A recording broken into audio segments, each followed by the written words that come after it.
Hello everyone. आज हम लोग जो चेस गेम देखने वाले हैं वो रिसेंटली खेला गया वर्ल्ड टीम ब्लिट्स चैंपियनशिप में, और वर्ल्ड का one of the top grandmaster R Praggnanandhaa, he is from India, और याप किम स्टीवेंस इनके बीच में। जिनको नहीं पता उनके लिए बता दूं कि आर प्रज्ञानंदा एक ऐसे प्लेयर हैं जिनका मैग्नस कार्लसन के अगेंस्ट में क्लासिकल में पॉजिटिव स्कोर है। He is one of the greatest in world chess. There is no doubt about it. यापकिम स्टीवेंस बिलोंग करते हैं फिलीपींस से, और ये एक इंटरनेशनल मास्टर हैं, और ये भी काफ़ी स्ट्रॉन्ग प्लेयर हैं, काफ़ी एग्रेसिव और अटैकिंग प्लेयर हैं। तो आइए ये गेम हम लोग देखते हैं। ये गेम के स्टार्टिंग में मैं बता दूं कि चेस आप बहुत सिंपल तरीके से खेल सकते हैं, बहुत कॉम्प्लेक्स तरीके से खेल सकते हैं, बट कुछ बेसिक प्रिंसिपल्स हैं जो कभी भी आप नज़रअंदाज बिल्कुल भी नहीं कर सकते। और जब भी आप ये चीज़ों को या फिर ये प्रिंसिपल्स को वायलेट करते हैं, तो मुझे लगता है कि जो स्ट्रॉन्ग प्लेयर्स हैं वो आपके अगेंस्ट एडवांटेज बहुत जल्दी ले सकते हैं, और ऐसा ही कुछ हुआ ये गेम में। तो आइए ये गेम हम लोग देखते हैं। प्रज्ञानंदा खेल रहे थे वाइट की तरफ से, और यापकिम स्टीवेंस खेल रहे थे ब्लैक। तो प्रज्ञानंदा एक मॉडर्न ओपनिंग चूज करते हैं और खेलते हैं निम्जो लार्सन अटैक का एक लाइन। गेम स्टार्ट होता है B3 से। E5, ये एक स्टैंडर्ड रिस्पॉन्स है निम्जो लार्सन अटैक में। Bishop B2, attacking the pawn. Knight C6, defending this pawn. E3, to prepare D4 and to develop the bishop, might be here in E2 या फिर D3 या फिर C4, depending on the situation. यहाँ पे black खेलता है night F6, white goes night F3। Night F3 एक developing move है। उसके बाद अगर बिशप को डेवलप किया जाए तो white can castle, so that is a good move. Also ये और क्या कर रहा है, ये बिशप E5 पॉन को ऑलरेडी टारगेट कर रहा था, एंड देन ये नाइट डेवलप करने के बाद ये पॉन को डबल अटैक है। तो ये पॉन को कैसे प्रोटेक्ट किया जाए, black can push it E4, या फिर ब्लैक D6 खेल सकता है। D6 खेलने के बाद एक स्टैंडर्ड लाइन इस तरह का आता है कि white place D4, e takes d4, knight takes d4, then black also captures, knight takes d4, bishop captures on d4, so lots of captures on d4, and then bishop को black develop करता है e7 में and prepares for castling, and white also does the same. white भी अपने bishop को e2 में develop करता है और castle करने की तैयारी करता है। black castles and then white castles, तो इस तरह का एक कंटिन्यूशन आ सकता है। इसके बाद शायद से ब्लैक थोड़ा एक्सपेंशन की तैयारी करेगा C5, and then white has to push the bishop back to B2, और फिर गेम आगे बढ़ता है, और ये काफ़ी इक्वलिश पोजीशन है। But black does not go for D6, rather black goes for E4, the aggressive line. अभी ये नाइट पे अटैक है तो इसको बचाना पड़ेगा, तो white goes night to D4। यहाँ पे भी ब्लैक के पास कुछ ऑप्शंस है, जैसे कि ब्लैक कैन कैप्चर इट, या फिर black can protect this pawn by playing D5। ये जो D5 मूव है ये ब्लैक को एक इक्वल पोजीशन देता है, और वाइट को ओपनिंग एडवांटेज कुछ नहीं मिलता। ये लाइन इस तरह से आगे बढ़ सकता है, knight takes C6, then B takes C6, bishop E2, bishop D6, और अब लग सकता है कि वाइट को कासल कर लेना चाहिए, क्योंकि डेवलपमेंट ऑलमोस्ट हो चुका है। ये नाइट को डेवलप कर सकते हैं कहीं पे भी, and after castling white can have an easy game. But ऐसा बिल्कुल भी नहीं है, क्योंकि यहाँ पे अगर वाइट कासल करता है तो फिर ये एक लूजिंग पोजीशन बन जाता है वाइट के लिए, क्योंकि यहाँ पे black can play aggressive H5। यहाँ पे वाइट H3 नहीं खेल सकता, क्योंकि ये बिशप सेक्रीफाइस कभी भी आ सकता है, and this night is a monster night. Bishop is very active and scary, and ये H फाइल कभी भी ओपन हो सकता है, देन द रुक and the queen will join the party, and white will be checkmate very soon. तो H3 बिल्कुल भी अच्छा ऑप्शन है नहीं। यहाँ पे वाइट कुछ भी खेल ले, लाइक C4 या फिर D3 to attack this pawn chain, यहाँ पे वीडियो को 20 से 30 सेकंड्स पॉज कर लो और जो ब्लैक के लिए बेस्ट मूव है वो ढूंढो। और सिर्फ मूव नहीं, मैं तो बोलूँगा कि उसका कंटिन्यूएशन ढूंढो। और अगर आपने ब्लैक की तरफ से ये कंटिन्यूएशन ढूंढ लिया है करेक्टली, तो आप बहुत ही अच्छे अटैकिंग प्लेयर हैं। There is no doubt about it. Black का जो बेस्ट मूव है ये पोजीशन में, that is bishop takes h2 check. अब अगर वाइट इसको कैप्चर करता है, then comes knight g4 check. अगर bishop takes knight, then it is checkmate in 5, pawn takes bishop with check. ये रुक h फाइल को कंट्रोल कर रहा है। King has to come to g1 and then queen to h4।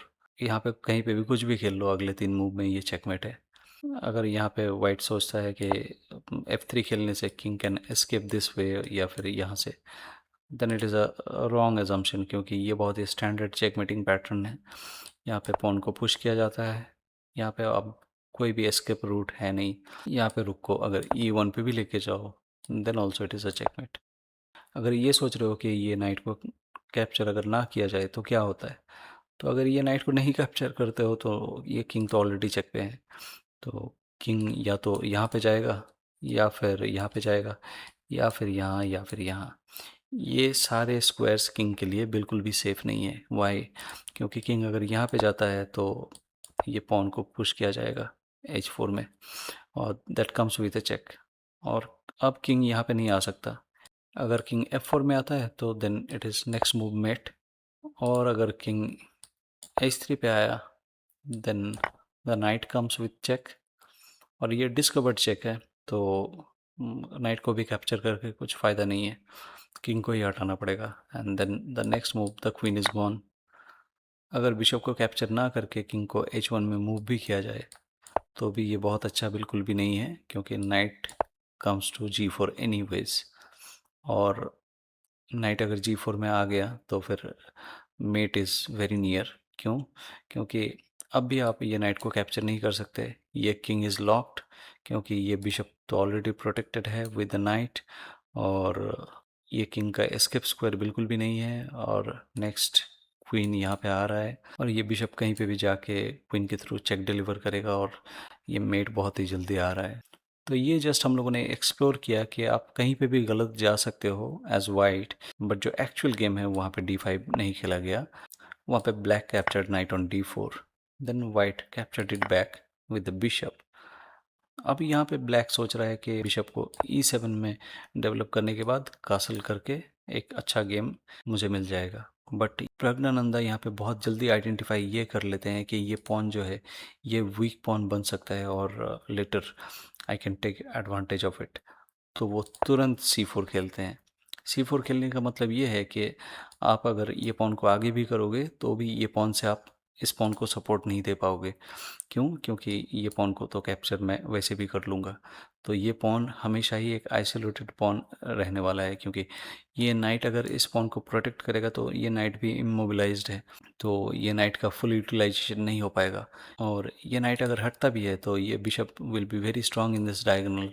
तो जो strong players हैं वो ऐसे सिचुएशंस को कभी भी हाथ से जाने नहीं देते, और हमेशा अलर्ट रहते हैं कि कब कहाँ पे कौन से पोजीशन का मैं एडवांटेज ले सकता हूँ।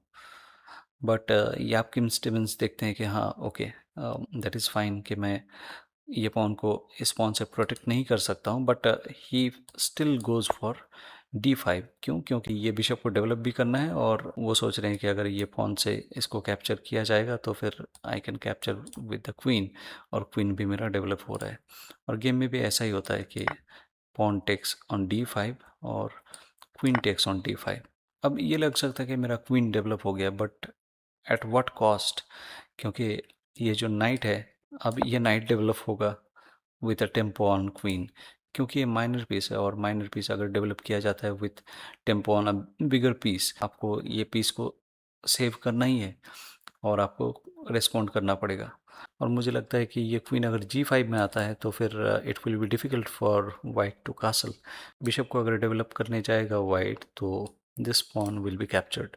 बट ब्लैक ने क्वीन टू f5 खेला, और ऐसा नहीं है कि ये कोई गलत मूव है, क्योंकि ये मूव भी काफ़ी बार खेला गया है, और इतने स्ट्रॉन्ग प्लेयर्स जो हैं इनको हमेशा ये लाइंस याद रहते हैं और ये मूव्स और इनके इम्पैक्ट्स पता रहते हैं। White goes for queen C2।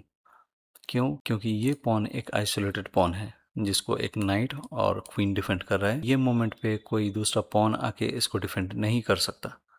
But black is also aware of it. तो black goes for knight to G4। और अब लग सकता है कि ये नाइट टू G4 गलत मूव है, क्योंकि ये पॉन को तो अब दो अटैकर्स हैं और एक ही डिफेंडर है। बट ऐसा बिल्कुल भी नहीं है। This is a tactical line, क्योंकि यहाँ पे अगर नाइट ये पॉन को कैप्चर करता है तो फिर नाइट कैन टेक F2 और ये किंग तो इसको कैप्चर नहीं कर सकता। ये नाइट ये रुक को अटैक भी कर रहा है और ये नाइट भी इसको कैप्चर नहीं कर सकता क्योंकि ये क्वीन इज़ हैंगिंग। तो फिर ये ऐसा नहीं है कि ब्लैक ने बिल्कुल भी देखा नहीं है और ये और कैलकुलेट बिल्कुल भी नहीं किया। यहाँ पे क्वीन से भी कैप्चर करके कुछ फ़ायदा नहीं है, क्योंकि black will capture on F2 with check with the queen. So white goes for D3। अब ये पॉन को तीन अटैकर्स हैं, नाइट, क्वीन और ये पॉन। और साथ ही साथ ये क्वीन जो है C2 में, ये F2 पॉन को डिफेंड भी कर रहा है।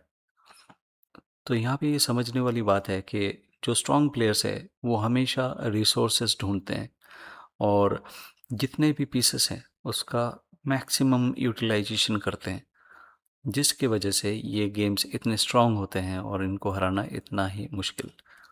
अब ब्लैक देखता है कि ये पॉन मेरा जा ही रहा है तो बेटर कैप्चर। बट यहाँ पे एक और अच्छा मूव आता है वाइट की तरफ से, बिशप टेक्स ऑन D3। अब ये बिशप भी डेवलप हो रहा है विथ टेम्पो ऑन क्वीन। तो ये क्वीन को पहले डेवलप करके ब्लैक को फ़ायदा बिल्कुल भी नहीं हुआ। जितना भी फ़ायदा हुआ वो वाइट को हुआ, क्योंकि वाइट ने अपने पीसेस को विथ टेम्पो डेवलप किया। ये नाइट को यहाँ पे डेवलप किया with tempo on the queen जब क्वीन D5 में था, और अब ये बिशप जब क्वीन F5 में है। तो अब क्वीन हैज़ टू रेस्पॉन्ड, तो क्वीन जाता है H5 में। वाइट चाहे तो H3 खेल सकता है और ये नाइट को किक आउट कर सकता है। यहाँ पे white goes for knight to B5 targeting this pawn, क्योंकि ये अनडिफेंडेड है। और अगर यहाँ पे प्रॉपर रिस्पॉन्स नहीं आता ब्लैक की तरफ से तो फिर white can capture this with a fork. Black goes bishop B4 check. यहाँ पे नॉर्मल प्लेयर्स शायद से नाइट को वापस लेके आएंगे या फिर ये बिशप को यहाँ पे लेके आएंगे और ये चेक को डिफेंड करेंगे, क्योंकि हमेशा दिमाग में ये चलता रहता है कि किंग को कासल करना है और किंग को अगर मूव कर दिया तो फिर कासलिंग बिल्कुल भी पॉसिबल नहीं है, विच इज़ ट्रू। बट जो स्ट्रॉन्ग प्लेयर्स हैं वो सोचते हैं कि किंग कहाँ पे मेरा सेफ़ रहेगा, और जहाँ पे किंग सेफ़ है वहीं पे वो किंग को मूव करते हैं। और ये ज़रूरी नहीं है कि कासलिंग करना ही है, वो एक एडवांटेज ज़रूर रहता है। बट ये नहीं है कि अगर कासलिंग नहीं हो पाया तो फिर किंग इज़ गॉन। इसके लिए प्रज्ञानंदा जो है वो किंग को F1 में मूव करते हैं। यहाँ पे ब्लैक कासलिंग करता है और ये पॉन को बचाने की कोशिश नहीं करता है, और white captures this C7 pawn.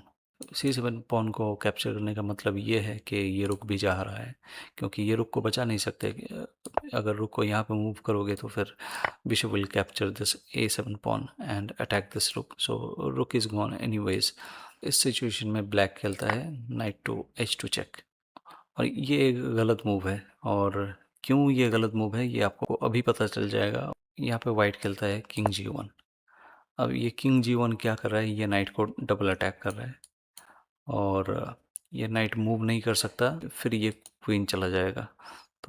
तो यहाँ पे ब्लैक खेलता है बिशप D6, और देखने पे लगेगा कि बिशप D6 बहुत अच्छा मूव है, क्योंकि ये इस नाइट को प्रोटेक्ट भी कर रहा है और C7 के नाइट को अटैक भी कर रहा है।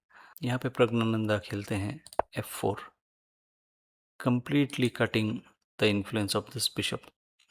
जो स्ट्रॉन्ग प्लेयर्स हैं वो हमेशा ही जो एक्टिव पीसेस हैं ओपोनेंट के उसको हमेशा डीएक्टिवेट करने के लिए सोचते हैं, उसका इन्फ्लुएंस जितना जल्दी और जितना ज़्यादा हो सके कम किया जाए। यहाँ पे बिशप टेक्स C7 खेला जाता है, but white does not recapture this bishop, white captures this night. और ये मूव के साथ ही सिर्फ 18 मूव्स में ब्लैक रिज़ाइन करता है। क्यों ब्लैक रिज़ाइन करता है? क्योंकि अभी ये क्वीन को बचाना ऑलमोस्ट इम्पॉसिबल है, क्योंकि ये क्वीन को कहीं पे भी लेके जाओ तो ये जो डायगोनल है ये स्ट्रांगली कंट्रोल किया जा रहा है क्वीन एंड बिशप बैटरी के साथ, और ये रुक तो एक डेडली रुक है। अब क्वीन को अगर यहाँ पे लेके आओगे तो फिर नेक्स्ट 4 मूव्स में चेकमेट है। यहाँ पे bishop will take h7 with check, king to h8, bishop g8 check, king takes on g8, queen h7 checkmate। तो ये क्वीन को ब्लैक बचा नहीं सकता, बट क्या होता अगर क्वीन ये रुक को कैप्चर कर लेता? तब भी ये सिचुएशन डेड लॉस्ट है ब्लैक के लिए, क्योंकि अब किंग टेक्स h2 और देखा जाए तो, और ब्लैक इज एक्सचेंज डाउन और बहुत जल्दी ब्लैक चेकमेट होने वाला है। और अगर फिर भी सोच रहे हो कि कैसे ये ब्लैक को चेकमेट किया जा सकता है, तो नेक्स्ट कुछ मूव्स आप देख सकते हो। इस तरह से वाइट और ब्लैक खेल सकते हैं। Then bishop takes h7 check, king to h8, rook h1, रुक e8, king g3, bishop takes d4, pawn takes d4, bishop e3, bishop f5 check with the rook, king g8, bishop takes bishop on e6, f takes e6, queen to g6, rook e7, then rook to h7, rook f7, queen h5, king f8, rook to h8 check, check, king e7, queen c5 check, king d7, rook takes rook, rook to f6, then queen to c8 check, king d6, queen d8 check, king c6, rook c8 check, king b5, rook c5 check, king a6, queen a5 checkmate। ये game आपको कैसा लगा आप comment में ज़रूर बताइए, और आपको क्या लगता है कि याप किम स्टीवंस ने ये गेम में कहाँ पे गलती की? मुझे लगता है कि उन्होंने सेम पीसेस को मल्टीपल टाइम्स मूव किए इन द ओपनिंग, और ओपनिंग में फिर उनको कोई भी एडवांटेज नहीं मिला, और जो क्वीन को उन्होंने ओपनिंग में ही डेवलप किया वो वाइट को एडिशनल टाइम देता गया, और वाइट ने उसी पे कैपिटलाइज किया, और ऑब्वियसली वाइट ने स्ट्रॉन्ग मूव्स खेले और धीरे धीरे ब्लैक का पोजीशन ख़राब होते गया। आप अपना point of view comment section में ज़रूर बताइए, और मिलते हैं नए वीडियो के साथ। Bye bye.